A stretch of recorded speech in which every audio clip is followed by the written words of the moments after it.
coming up, we'll be joined by the 2025 Nobel Prize in Economics winner, the French economist Philippe Aghion. Known for spearheading the theory of innovation-driven growth and creative destruction, he's a professor at the Collège de France and is the chair of Innovation and Growth at INSEAD Business School. Good morning, Professor, and congratulations on your prestigious win, and of course to your co-winners. Thanks for joining us. Thank you so much. Thanks for being with you. Look, you advocate for this idea of creative destruction, a concept that could alarm our viewers this morning. Just remind us what exactly it is. Creative destruction is the process whereby new innovations displace old technologies. So the new replaces the old. And progress has always gone through. You know, when you invented the computer, the typewriter became obsolete. And, you know, we keep the new continuously replaces the old. And you see innovation as a means to sustain long-term economic growth. How can the EU copy and paste this thinking? Well, the EU, there is not enough creative destruction in the EU because, you know, for example, in the US, if you look at the 5 most innovating firms in the US nowadays, they are not the same as they were 25 years ago. In the EU, they are essentially the same because we remain stuck in mid-tech incremental innovation, whereas they do much more breakthrough high-tech innovation in the US and even in China now. So EU is lagging behind China and the US when it comes to breakthrough frontier innovation. And that's what Mario Draghi, of course, warned in his report. He called it a wake-up call for the EU. So how can we prevent the slow agony, to quote Mario Draghi? I think you need first, you know, a true single market for goods and services, because when you do big innovation, you want a big market. And also with a big market, with a single market, you have more competition, and competition boosts frontier innovation. I innovate to escape competition with you.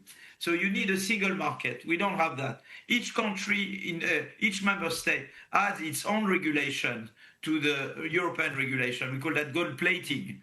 The second thing is that you need a good financial ecosystem of innovation.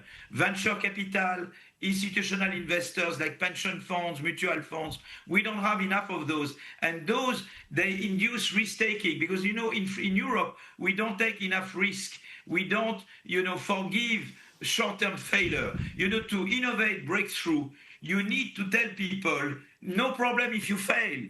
We encourage you to fail because if you fail, it's that you tried. And we don't have financial institutions that encourage risk-taking sufficiently.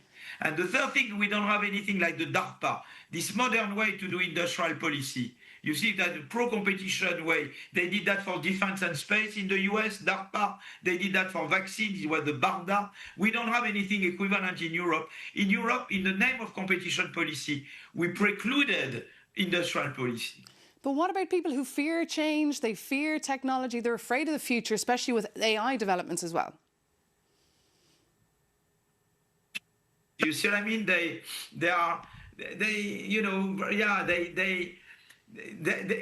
Europe is a regulatory giant and a budgetary dwarf. We regulate too much and we don't invest enough. Indeed, and that's why they always say that here we regulate, in China they replicate, and of course in the United States they innovate. They more than replicate now in China. They now are a frontier. They became frontier innovation. They are ahead of us in several technologies. And the problem is that Europe is declining when it comes to frontier innovation. China is rising and the US is above.